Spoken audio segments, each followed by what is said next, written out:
I met a gypsy. I think one of the things that you see with, you know, a podcast like this is a lot of times people, what they know about you is your credentials. Okay, he's a world champ, he's an outdoor champ, he won a couple of regionals, 450, blah, blah, blah. And same for someone else, he's got his resume. And maybe they met you at the race and they liked your riding style. You shook his hand and took a photo, so he likes you as well.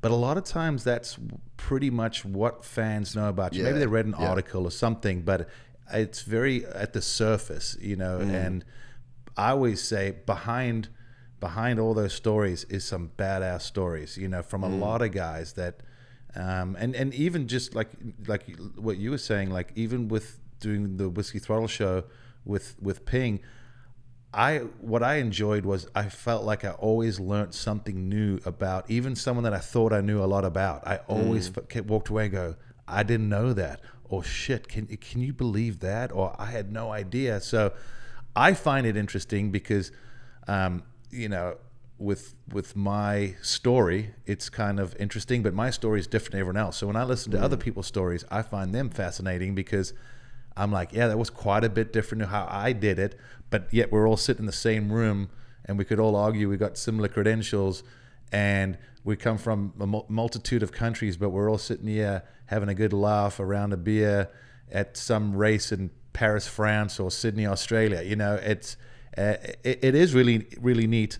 And one of the things that is cool is moving into this more futuristic way of delivering information to people is we can have this. It doesn't have to be which was the toughest national that year when you won in 03. Who was your biggest competitor? A lot of times that's been talked about, and if people don't know, they could probably go read an article about it that will tell all that. But you don't get to hear the stuff that is just what I consider just the person and the personality. And then once you get to know that, you almost go, oh, okay, now I know why BT is the way he is. I know why Dino is the way he is. You know, it all starts making so much more sense. But our sport is full of characters, and I'm kind of glad to see, because for a little while there, and I'm not blaming Ricky, but when Ricky was the gnarly, badass, work hard type training workhorse, almost looked like he wasn't having fun. It felt like everyone had to be that way. And he was right before social media. Now, sponsors have done that. I wouldn't say a 180 necessarily, but a lot of sponsors are saying, hey, you know what? Show us your personality. Hey, you know what, Jet? You're not polished, but we like the fact that you say whatever the hell you want on the podium. It's not scripted. It's from the heart. It seems sincere. He says it with a smile on his face. And people are like, oh, I love that kid. I'm like, he is. He's very likable. But I almost feel like a few years ago, there were other personalities very similar maybe. But if you were acting like you're having fun and you eat donuts, boy, you better fucking win every race. Otherwise, you're going to get crucified, you know? So we're seeing that. Like I see now Bosch is doing his videos. I mean, I know Dino's always been on that. But you're starting to see the personalities. And then people are going, I really like that guy. Not just because of his results or because of his style. It's like, I like that guy. And I want to see more of it, because when the athletes do it, I think it really is them trying to let people kind of get a glimpse of who they are.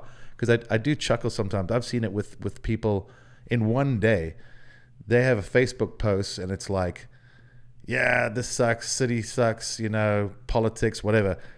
An hour later on Instagram, life is fucking amazing, best family ever, hottest boyfriend ever, couldn't be happier, #blessed. Then you go to Twitter and it's like, guy cut me off, ran out of gas, I need to get my car insured, blah, blah, blah. And you're like, who the hell are you? This all happened in 2 hours. You know, like make up your mind. You know, it doesn't seem that sincere. It just seems like people want to just put something out that they think people would want to hear from them. That's my 2 cents. Man, you're so right. And I think that a couple things have to happen. And I mean, it's definitely like kind of a choice that I've made in terms of this podcast. Like, I don't give a fuck about results. Like, I ain't doing the results thing. Like, there's other people that can care about results. That ain't going to be me. I just want to enjoy There's plenty of them. Yeah, exactly. And like that's cool, and we need them. And I think that there's a well, yeah, 100% it has to happen. I don't want to do it. I want to focus on the people, and like I want to be around cool fucking people, and I want people to feel like they can be cool, and there's going to be some space in the industry where like that is going to be okay. And if that contributes to an overall change in perspective, then cool. But that in my head, it's like there's fucking 2 dudes on the weekend that win. 2. So then we've got 78 other motherfuckers on the gate that don't win.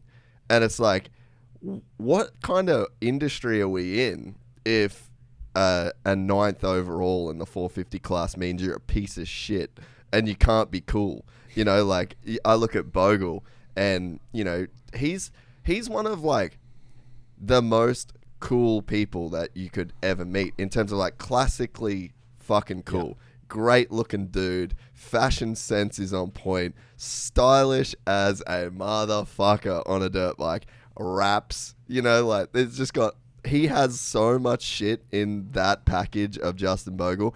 And then he's just like, until literally a couple months ago, it's just like, it's just not an option for him to show that in his mind. And to me, it's like, that's a 10-year pro career. And to me, it's like, that's a fucking heartbreaking as a fan to know. And I've known him since 2010, since he was a 17-year-old kid. And it's like to know that that kid has all of that shit inside his personality. And it's like, he's literally suppressing it. It's like an active thing where it's like, it's almost like he's putting on a suit and tie to go to work, you know? And then you're seeing... You're seeing a guy like Jet, and Jet's just going like, fuck the suit and tie, I ain't doing it. And then he's got like Hammer in his corner saying, fuck the suit and tie, don't do it. And he's got Myrtle saying, fuck the suit and tie, don't do it. And then you got Darren Lawrence saying, fuck the suit and tie, but also you need to do your motos, bro. and it's like, yeah, that's the mix. Yeah, and I hate to say this, but one of the big differences is Jet's winning and Bogle isn't at the moment. Not that that means Bogle can't be himself. I like him a lot. I think he's a character. I think the sport needs people like that. Not everyone's the same. Tomac is his personality. Marvin is his personality. Ferrand, you look at all these guys. There are quite a lot of personalities. Let them show. They're not everyone's going to like Jet Lawrence, but the majority do. I think for someone like Bogle, everyone likes him that knows him, but when you aren't quite getting great results, not saying he hasn't produced results, but when you're finishing, maybe let's just say 10th, for example, maybe the team's looking for a 5th and 6th on average, but there's still a little bit of that out there where like, well, if he wasn't screwing around and distracted, he would probably be doing better. And, I also hate that cliche because I feel like saying, you don't even know the guy. You haven't bothered to get to know him. If you said you can't rap, you can't do videos, you just go home and be miserable, is his results going to improve? No. Probably not. Yeah. Probably not. Is there a fine line between not doing the training because you're doing band practice? Yeah, maybe.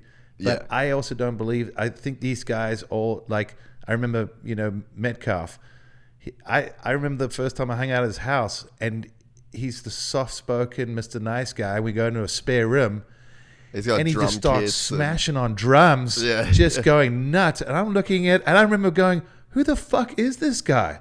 It's like this alter ego came out, but I was just standing there. I'm like, I didn't even know what song it was, but I was like, fuck yeah, that's awesome. I'm like, Maddie, I had no idea, dude. Like, I really thought you were just a little boring dude. And I'm like, this is so cool.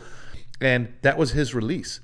But it was also at a time where he wasn't very public about it, and social media wasn't as big as it is. But I think what we're seeing now is we're seeing more of the personality from guys. It's just how people are choosing to take that information. Like I noticed, like with Roxon, he doesn't post a ton of him riding. It's wake surfing on the lake with the family. And I think when he was winning, everyone was like, "That's so cool! What a great guy." Now this outdoor season, I started like almost getting that vibe. People are like, yeah, well, he's not that committed to racing. He's more of a family guy. And I'm like, did you ever follow a week of what he did? Because maybe he's just not all about moto, and that's his prerogative and that's his choice. But it's how people are like coming back to that window thing. It's like, how are they downloading that information? We're excited to announce the launch of our new membership site, gypsytales.com, packed with exclusive content and perks that you won't find anywhere else. This is your chance to become a part of the Gypsy Gang. And as a special bonus, if you sign up to an annual membership, you'll be entered into the draw to win our custom-built TC125. Gypsy Gang.